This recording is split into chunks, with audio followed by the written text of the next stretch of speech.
I don't know what I'm doing. Is it on?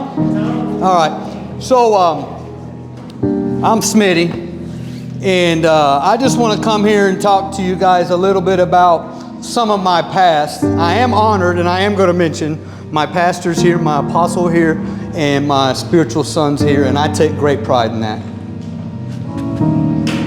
But I want to say this. I had a couple last night that really messed me up. First of all, they woke me up, and but they're just struggling in their relationship.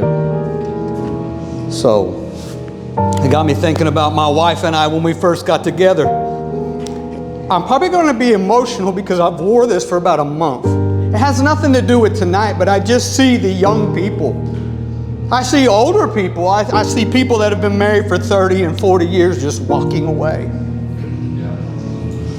So this September I'll be married for 21 years. We have 6 kids, and I wouldn't trade any of them. But when I met my wife, I was homeless.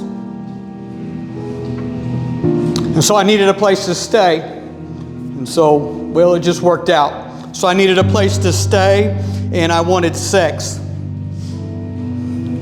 And so she took me in. And so for the first year or two, I continued. I had a drug addiction. My drug addiction was methamphetamines, and I used to shoot up dope. So in our first year or two, it consisted of dope every day.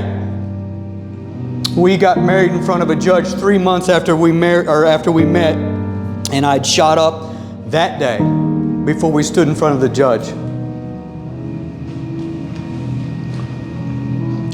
But one thing I can say about my wife is she's stuck in there. My wife can tell you, and that's some of her story, but my wife can tell you where she's looked for me for days. I cheated on my wife repeatedly. Repeatedly.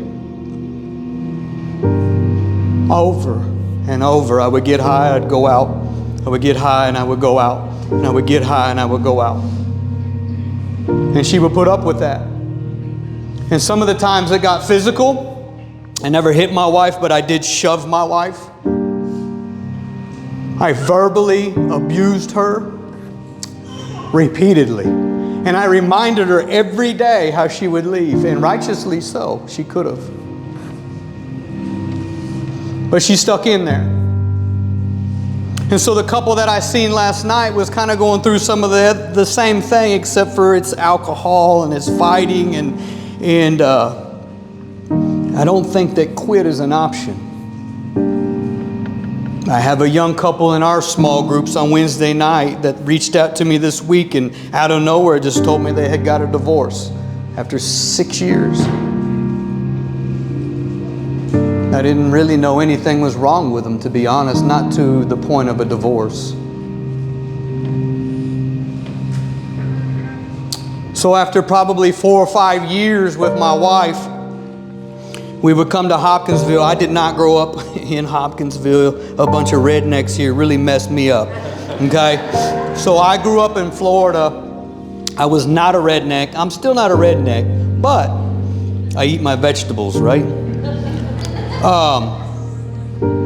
But we used to come to Hopkinsville, and I would have to stay at her grandma's house. And in Granny's house, you had to go to church. And so we went to church. And I don't know, I'm sure I went to church high repeatedly. I don't know. I wasn't shooting dope at that time. I will say that. I have been clean and sober for 20 years. But it isn't even about the drugs for me, because some of that I'm forgetting. I really am. I'm getting older and I'm forgetting about what I used to do 20 years ago. But what I have noticed is some of the behavior that I've carried. Some of the things that I remind my wife of today. So I'm a processor. And I've been processing for a month, just like what is happening this is us being transparent, right? What's happening in our church? What's happening in our body? Why is it so easy for believers just to walk away from each other? My wife's my best friend.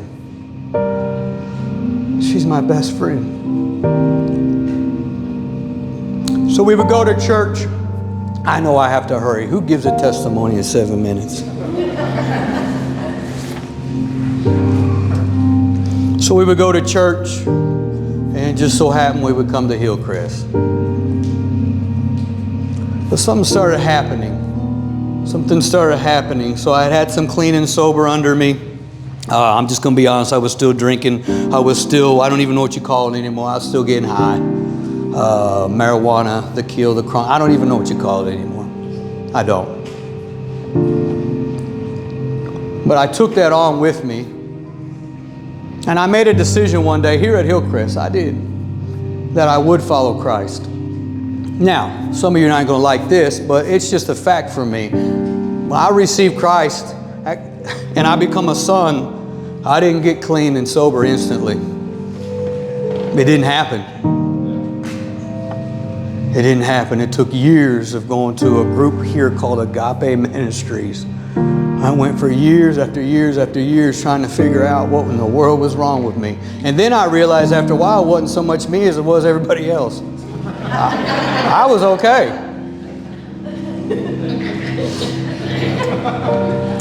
So I decided to get clean and sober, and I decided to do life with my wife. And God has enriched my life to an abundance. I wouldn't trade anything in my life today. Second chance, third chance, fourth chance, you know.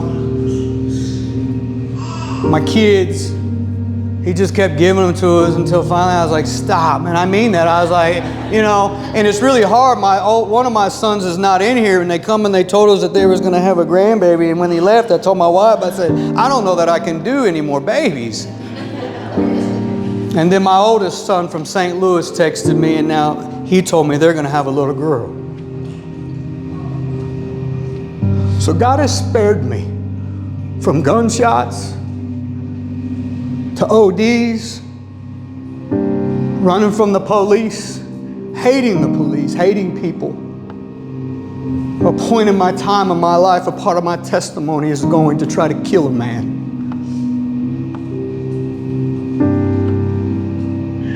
But I figured it all out when God just showed me His love, and that was the key. We're not showing enough love. My parents didn't want anything to do with me anymore. My mom and dad. My oldest son's mama literally disappeared one day. Literally. You guys are going to have to start loving people like me. Everybody in here is going to have to start loving people like me. Because those are my people. Those are my people. Some of my people are in here.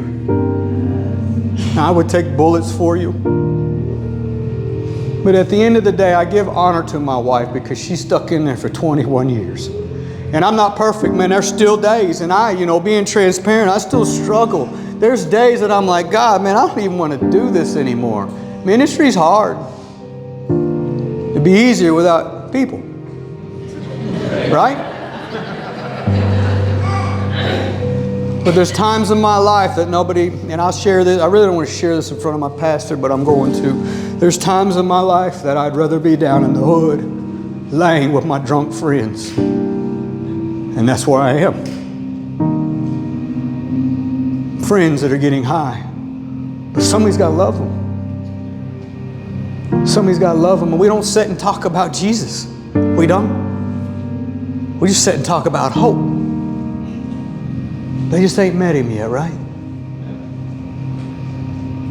But anyway, so that's some of my testimony. I thank you. And I know I went over, but at the end of the day, I'm human.